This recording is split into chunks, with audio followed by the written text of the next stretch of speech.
it's Chloe from the ReiQueer.com, and welcome back to the ReiQueer Pod.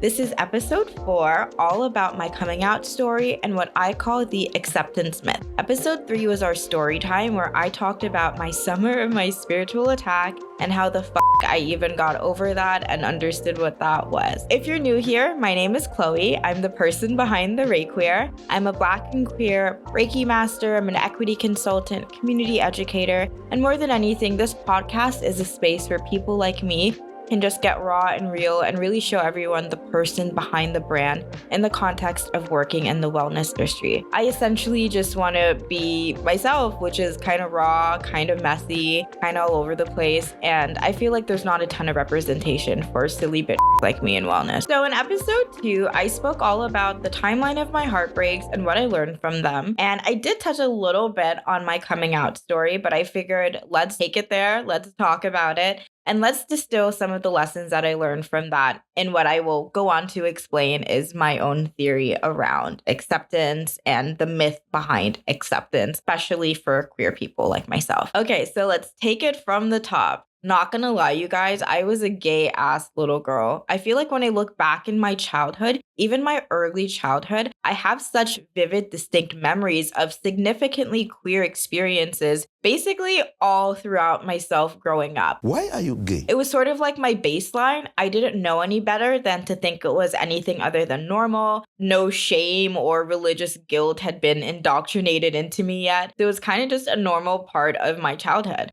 And like I mentioned in my previous episodes, I identify as pansexual and I've really always been this way. Not liking boys was never my issue. So I really was able to fly under the radar, so to speak, with my queerness. As I got older, that's when the fear and the shame started creeping in, especially because my family are they're born again Pentecostal Christians. Now, if you're not familiar with that specific sect of Christianity, born agains, I like to say, are some of the most insufferable people because they have something to prove the second time around. In my specific case, my specific experience, my mom really started doing a whole lot of abrupt changes in our childhood. In terms of, what was allowed, what wasn't allowed. All of a sudden, I wasn't allowed to go trick-or-treating anymore, even though I'd been my whole life. All of a sudden, we were going to church several times a week. And all of a sudden, there is a very distinct rhetoric that started to permeate my household. Not quite about queerness, even though there would be tons of homophobia to come, but more so this invisible layer of how we should be acting as new members of the church. One thing that was kind of drilled in my mind over and over being a part of the church was that if you ever sinned, all you had to do was pray, tell God you're sorry, and it would be right as rain by morning time. And so this became my routine. My queerness was almost a part of my bargaining chip with who I thought God was at the time.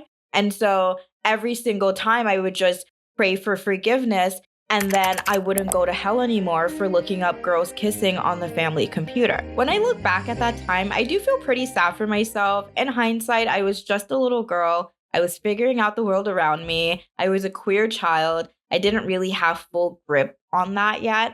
And I don't know, I just think what a terrible thing for a child to worry about burning in hell for eternity just for existing and for not subscribing to the rules that the grown-ups have made us feel is really life or death. One thing that I can understand now was that my mom and, we all have complicated relationships, I think, to some degree with our family. I will say she was doing her best with the tools she had at the time. However, I don't think she had the faculties and, quite frankly, the desire to raise a queer child. I don't think she really understood that. And I think my queerness was very apparent to her from very, very young. But she wasn't pegging it necessarily as queerness in the sense of sexuality, but queerness in the sense where something's off. You know what I mean? Something was up. As time went on, I just straight up started lying to myself. And at this point, I'm still quite young. I'm a preteen. I feel like I just need to pretend to be exactly like everyone else. And like I said, I still very much liked boys, so it really wasn't hard to act just like my peers and really fly under the radar with that gay shit. However, as I got older, especially as I got older into my teen years, I started to kind of not give as much of a fuck about my queerness. Not in the sense where I was denouncing it, but in the sense where before, when I was younger, I was pretending it wasn't happening. And now, as I was older, I was flirting with the idea of being more comfortable with it. But I kind of just didn't really care in the sense where it wasn't top of mind. Like, you know what I mean? Like, I had a boyfriend in high school. I had queer friends at this point. I had gotten in trouble at home so many times for defending the queer people that would come up on our TV. And so it wasn't so much that I had internalized homophobia, which certainly I did at the time. It was more so that I was started to experience less of a concern, so to speak, about my own sexuality. I was kind of like, you know what? It is what it is. But that still came from a place of immense privilege because I was still exclusively dating boys, right? And so I feel like subconsciously I knew things would work itself out. However, my family was a whole other beast. I feel like starting to flirt with the idea of being okay with being queer was something that was only happening in my own mind. And outside of that, there was no way I was going to admit that. No way. I was still in high school. I still had a very tumultuous relationship with my mom, with my family at home. And I'll be honest, you guys, I really feel like I would have been put out had I been out and proud. It just was not an option for me. I used to have this analogy in my mind when I was a kid. Stick with me here. It was kind of like walking by a building, right? Every single day. And the building looks fine. It's a typical building. There's nothing wrong with it. But every single time you walk by that building, you know one day it's going to crumble. Something's going to happen and that building is just going to fall to the ground and it's not going to exist anymore. And I had this analogy in my head forever. And that's how I kind of felt about my queerness. It felt like I was around my family, you know, things were complicated, of course. However, the building was still standing. Nothing was alerting anyone to the fact that the building would come crumbling down. I knew that the moment anyone knew anything about my queerness, it was a wrap. So cloaking my queerness really became my norm. I feel like for a long time, I existed in between acceptance and denial, where I wasn't disgusted by myself. However, I still just couldn't bring myself to admit that I wasn't straight. And there was still a massive part of me that just wanted to be like everyone else. So for a long time, that's exactly how I acted. Honestly, sometimes I'd kind of forget that that was what was going on with me. And I felt like I kind of had a secret that no one else knew. And I was just hiding in plain sight. I was in camouflage. No one else could tell what I was feeling inside. And I liked it that way. Now, as a grown-up, I can recognize that there is a massive privilege there in being able to come out on my own terms because I wasn't visibly queer to some people, or I was, like I said, flying under the radar in a lot of ways. And in this space, because I had a lifetime really to come to terms with it, I started to sneakily admit certain things just to myself. Like maybe I would admit if I found a girl pretty more than the average girl would find another girl pretty. Or maybe I would admit that I had a little bit of a fanny flutter. And let's not forget girls kissing on YouTube and Google Images. Yeah, I was all up in that. But honestly, I wasn't too stressed about it. It kind of just felt like this was my thing that I got to have and shield and keep private and secret. And, you know, maybe it would turn into something. Hopefully not. And yeah, I kind of just thought I would live my whole life that way. This is sort of in the ramp up to my late teens. So now I would say this is like my very early 20s in that arena where I am in university officially. I'm experiencing more of the world. I love gay people. I'm very open and out about my love for gay people. I fight with my whole household over gay people all the time. It's like a whole thing. I feel like that's such a staple for a lot of people, allies too, I'm sure, but such a staple for people who are queer. One of the markers is having these points of contention where you are going nuts defending queer people. Like, who remembers defending Adam Lambert with All They Had every week when American Idol aired. Yeah, I was one of those. At this point, I am in my second relationship. Well, it's technically my first real relationship.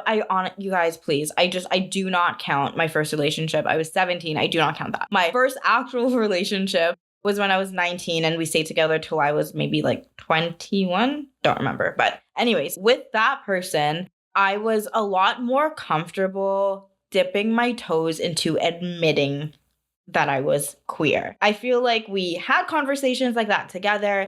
I was super open too about like, I'm okay if you're not completely straight. Like, I just naturally started to have more and more boldness, so to speak. My first roommate, shout out to Sid, was a massive lesbo. And so I had a lot of queer people around me, out queer people around me. And I just felt like, okay, if there's any time to be comfortable in my queerness, it would be now. Be who you are for your pride. I feel like I still, though, was pretty apprehensive. And again, like this man was literally my beard, like I was in a relationship with a man with a cis boy, and I was able to be like, well, look at me, we're just two cis het people. It was giving bi for bi, low key. I opened up the messages and had to hit the Zoom. Turns out the girl was really a dude. But we won't go there. Let's take that part out. Anyways, after that relationship dissolved, I entered my first official queer relationship. It finally happened. I was like, fuck it. I am going to actually put myself out there in a way where I am not only entertaining men. And that was when I found my first queer partner. And honestly, it was freaking awesome. It was so cool to date someone who had a similar experience with me. They were also Black. One thing that was a hump to get over, though, was I had flirted here and there with my own queerness my whole life up until that point, up until actually being able to externalize that with other people. But for so long, it was really something that was private and just for me. And so I felt like I had to convince everyone around me that I was actually queer, which was so funny because I went from denying it over and over and over again to being like, wait, no, believe me, I'm gay too. And so entering my first queer relationship was super affirming because even before we got into a relationship, I was putting the app on both sides for all genders. I was going to the queer clubs. Like I was very much officially a baby gay in Toronto. It was a fun time. And I was like, okay, I've arrived. I'm here. I'm not living at home anymore. I have so much freedom and I'm going to take advantage of my own life and do what I want. And what I want is to get out there. Bittersweet is not the word to describe this relationship. It was high-key extremely abusive physically and emotionally. But before it was any of that, it was so affirming. I loved being in a visibly queer relationship. I loved walking down the street and people knowing that I was queer. Are you homosexual? A what? I'm homosexual. It felt so liberating. It felt like I was really being seen. I loved it. Okay, and so here we are, the official coming out story, if you can even call it that. First of all, at this point, I was out to all my friends. Everyone, had seen my partner. I was out, but only to my chosen family, not to any of my actual family. That was a whole other beast.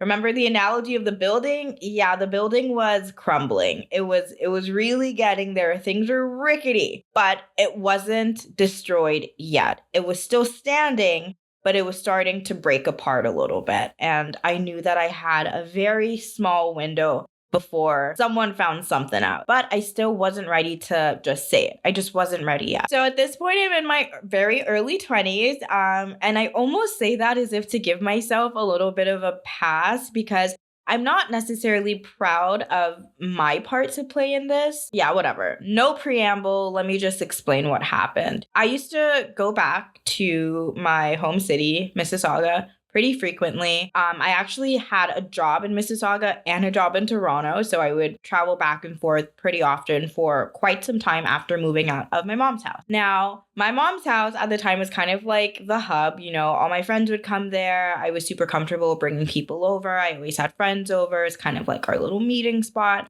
And I really liked that. I found a lot of comfort in that. One weekend, and by the way, I mean, do I even have to explain the U-Haul, Sapphic, can't breathe without each other shit? Because that was absolutely happening. One weekend in particular, we could not stand to be away from each other. So I was like, fuck it. Come to my mom's house and I'll just say you're my friend. Don't do that. Don't be like me. Don't do that. So I did, and no one was the wiser. I mean, we were chilling in the living room. I feel like if you were actually paying attention, it would have been like, what's going on here? Also, this was someone that my mom had never seen before. I always bring the same people around. I've been friends with the same people like forever and ever and ever. So already eyebrows were slightly raised because like, who is this random person? But I'm like, oh no, it's just my friend, ha ha ha. And I got away with it. Nothing happened. And I brought them around a few times, maybe like 3-4 times maybe. So at this point, my younger brother was very, very young. Oh my God, I actually feel so bad about this. So he was very young. He was like 12, 11. He was very young. We were very close. We had a great relationship. And one time, him and I were just on a walk and I just blurted it out. Like, I just told him. I didn't plan to go on the walk and tell him and have a moment, but we were just vibing. I don't know. That was my little twin. Like, I just wanted to be honest and open with him. And I just wanted to tell him what was going on. And so, you know, I was like, you know, that person that came over that, you know, I've been hanging out with at home. Well, that's not my friend. We're actually dating. His little mind was blown. He was like, now come again. It took a little minute for it to land for him. You know, I asked him how he felt about that. I feel like it was still kind of landing for him, but it's not funny, but it's kind of a funny story because after, you know, he asked me a couple questions and we're just walking in silence. He goes, can we order a pizza? Oh my God, that is such younger sibling shit. So whatever, I bought him his pizza. That was that, or so I thought. Now, my part to play in that obviously is that my brother was just a kid. He was just a little boy. And it was so not fair of me to tell him such a massive piece of information and expect him to hold that for me. Maybe had he been a little bit older and had he been able to understand a bit more, fine. But my part to play in that was that I ultimately am the drama in this story. Like, that was 100% on me, the way things unraveled. Is it me? Am I the drama? I don't think I'm the drama. Maybe I am. But let me get on with it. At this point, I am working full-time. I am in university full-time. I'm also working part-time sometimes back in Mississauga. I am so burnt out. I'm so slammed. I'm in my last year of university when this all takes place. So I'm like 21, 22, and I'm actually a couple weeks away from graduating. So I'm at my desk job, right? And I just pulled practically an all-nighter preparing for my exams. I'm so exhausted. I'm at my freaking cubicle and I get a message from my mom. And it stuns me because my mom and I don't have a very close relationship, and it's not very often where she was soft to me or super gentle or kind or nice. And she had sent me a message out of the blue, and it was basically like, I can't believe you're about to graduate, and I'm just so proud of you, and I'm so proud of your accomplishments. And I was like, bitch, my wig was blown back. I'm not gonna lie. We do not have that type of relationship. So it was really nice to hear that. And I kind of put a little pep in my step, I'm not gonna lie. I was like, okay, cute. Anyways, I'm working. I get a phone call and it's from my mom. So I answer it just to be like, hey, sorry, I can't talk right now. The moment I answer the phone, what is this I hear? You're dating? Bitch, my stomach dropped. I was like, basically, she starts freaking out. She doesn't even wait for me to answer. She's just like screaming. She's going off. My heart is in my shoes. And I just end the call. And I shakily go back to my cubicle and pretend that didn't happen. So this is the beginning of the end, so to speak. So before the day is done, my mom reaches out to all my friends and she tells them that the graduation party she'd been planning for me is canceled. She tells me she's not coming to my grad anymore. And basically, if I showed my face around her home, I would get my ass kicked. She tells me to bring back my house keys. She tells me everyone is so disgusted and disappointed. It's basically everything that I thought it would be. This is exactly what I knew would happen. It finally happened. The building finally fell. I knew it. In this way, it was devastating, obviously, but it wasn't shocking. And I knew this was going to happen. I just didn't know it would happen right now. The events of this actually kind of messed me up because it went on to ruin my graduation, and that's a whole other story. But anyways, that was the outing, so to speak. And for a long time, there was a massive fracture. My family, except for two people, my little brother in question, shout out to him, and my grandma, my nanny, were the only two people that actually wanted to be around me and talk to me and didn't just disown me. Obviously, this was devastating for many reasons. Also, with just the season I'm at in life, for those of us that have that experience of being in your final year, you are inches away from the finish line and you literally feel like a walking skeleton. It's just taking this degree was taking so much out of me, plus dealing with everything that was happening with my family. It was just a lot. And y'all, I was working full time. I cannot stress that enough. Like, how was I even doing this? It was very, very hard to cope. But that being said, it wasn't surprising, right? And because it wasn't surprising, I had a bit of time, not to prepare, because I don't think you can prepare for things like this, but I just had some time to get familiar with this as a possibility. And when it finally happened, yes, there was devastation. Yes, there was shock. Yes, there was pain. Yes, there was feelings of abandonment. But underneath that all was this resolute freedom. To freedom! I was free. I was finally free. There was no big secret. There's nothing that I was scared someone would find out. There was nothing that I was tiptoeing around. Everyone knew. Everyone knew. My mom made sure of that. Everyone knew. And so I felt like, it. If I'm already here in exile, then I'm going to be me to the fullest extent. I think one thing that did for me as well is it acted like a natural filter, because now the only people that were present and showing up for me over and over in my life were the people that completely saw and accepted me for exactly who I was. So there was tons of freedom in this area or in the space of life, and tons of moments of just like, wow, I am on the other side of this. Like, it finally happened. And I don't take lightly the fact that for some people, this is some queer people's worst nightmare. Their family finding out and their family disowning them. Like, this is the reason why people spend years and years and years and years in the closet. This is why people never come out, ever, and literally live and die by the word of their family. That could not be me. That just couldn't be me. I couldn't sacrifice myself like that. Not for them, not for anyone. And I think this is really what brings me to the acceptance myth, so to speak. So I think when all of this originally happened, right, the big thing was that this is happening because my family doesn't accept me. And that was explicitly said to me, by the way, over and over.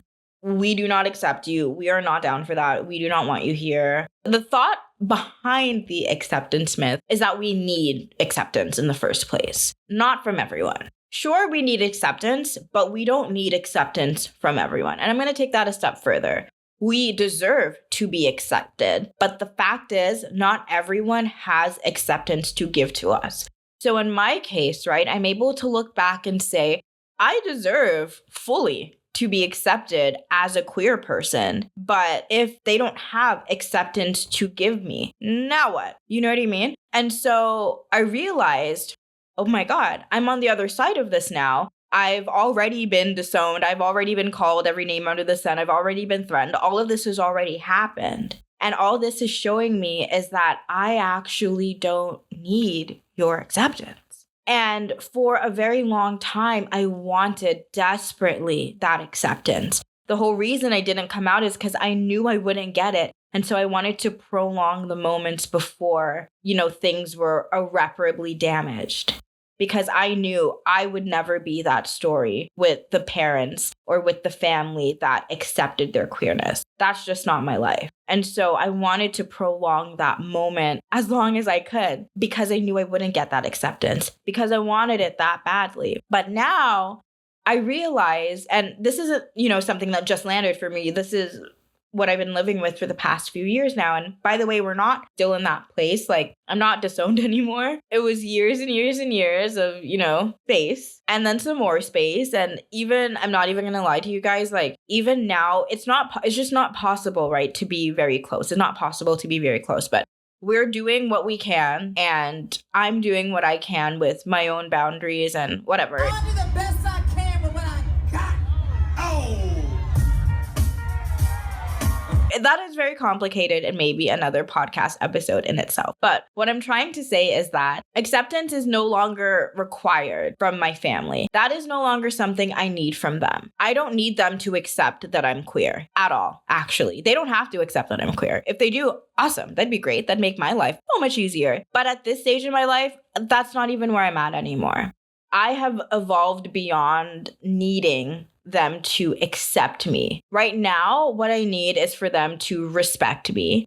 Right now, what I need is for them to give a about me. What I need is for them to at least be open enough to have me in their life, ? But even that is kind of like, you will or you won't. A phenomenon happens deep inside of you when your own kin and your own blood has turned their back on you, which is that you learn one way or another you can survive without them. And it's a very unnatural thing. I wish this weren't the case because I don't think anyone should have to live without their mom. But these are just the hands I've been dealt, right? And in my life, I've learned that I can survive without you. I don't want to, but I can. And that is where this transcendence came from because I no longer need your acceptance. I get my acceptance from the people that really see me for who I am. What I need from you is to love me. I think that's just where we're at right now. Like baseline, I just need you to love and respect me. And the respect is a little shaky, not gonna lie. And so I think the myth underneath this all, I feel like I've been explaining this forever now, but there's just so many layers to it. I think it's all that I said, and it's the fact that just because you deserve something doesn't mean you're entitled to it and doesn't mean you're gonna get it. I deserve to be accepted by my family, but because they do not have that to give to me, I am therefore not entitled to it. It's kind of on par with being like, you don't have to accept me to love me, but what is non-negotiable for me is that respect piece. I'm not going to pretend that I have it all figured out. I really don't. This is one of the things that plagues me, honestly. There is such a giant question mark. I'm in a queer relationship right now. I have been for around 5 years now. I don't have all the answers. What I do know is that it's not sustainable for it to carry on like this. And it's not sustainable, especially, the next phases of my life when we're talking like family building and Orion and I getting married and all these things is like, well, what am I going to do? I don't know. So I'm not going to pretend I have all the answers here. But what I have made peace with is that bit around acceptance. I think at this point, acceptance would be a gift that I would gladly take. I would gladly accept and cherish it, but it is not anything that I am requiring. Ultimately, if I'm leaving you all with anything, is really the tried and true, go where the love is. Go where you are loved, go where you're wanted, go where you are celebrated. And that will give you the strength, that will give you the gumption to understand how to navigate anything that falls short of that. Period. Thank you so much for joining me. I feel like I've been doing so much time traveling in these past few episodes, and it's honestly such a joy and such a pleasure to share myself with the ReiQueer, to share myself with you all in this way. I really appreciate you being here for the ride. If you enjoyed this episode, let me know. Send me a like, send me a DM, send me a comment. You can watch this on YouTube, subscribe to my channel at the ReiQueer. You can also find me on Instagram or TikTok at the ReiQueer. I always write an accompanying blog piece to each episode, which you can find linked in the description in this YouTube video if you're watching on YouTube, or you can find it in my Instagram bio or just going to thereiqueer.com/blog. Shout out to Orion Rice Productions for filming and producing and editing this episode. For any questions about the pod or the ReiQueer services, which of course include Reiki, but also equity consultant, workshops, and one-on-ones, you can always send me an email. And once again, this is Chloe from thereiqueer.com. Until next time.